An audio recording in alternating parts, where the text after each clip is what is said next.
واش نعاود لك قصه حقيقيه طرات في المانيا؟ لا كنتي مسالي قاد لكيت وسمع، كنتي مشغول دير سيف ونستناك ترجع. كل مجرمه كضحيه بجوجهم فيهم طبعات العرب.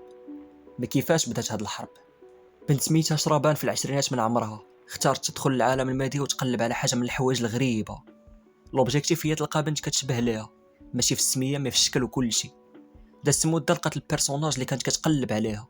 اختنا سميتها خديجه، نفس الحوايج اللي كانت باغاهم شربان حركات لها ميساج مع خديجه وبغات تلاقى معاها، وداكشي اللي ما كانش كتوقعو لقاتو في ختنا.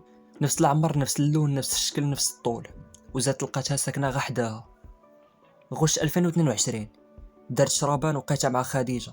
مي شربان ناوي على الغدر غيبدا. جات هي وصاحبها، داكشي اللي طراق اللي صاب الخف جرات خديجه للغابه. شوهوا لها وجهها وعلى ما قالوا 50 طعنه. من مور الفعله شربان وصحيبها وغبروا لخديجه الاثار. من مور شويه الوقت عائله شربان بدات كتخاف على بنتهم اللي غبرات وما بقى لها اثار. وشويه كتبان الجثه خديجه اللي كتشبه البنت شربان. الشيء اللي خلاهم يتهرسوا من الداخل من مور ما بانت لهم خديجه الجثه بنتهم. واحد المحقق تقمص البيرسوناج كونان وبدا يقلب على الخيوط ديال القصه اللي بداو كيتفرشوا من مور لاديان اللي بين بلي جثه خديجه ماشي شربان. الحاجه اللي بدلات القصه كامله.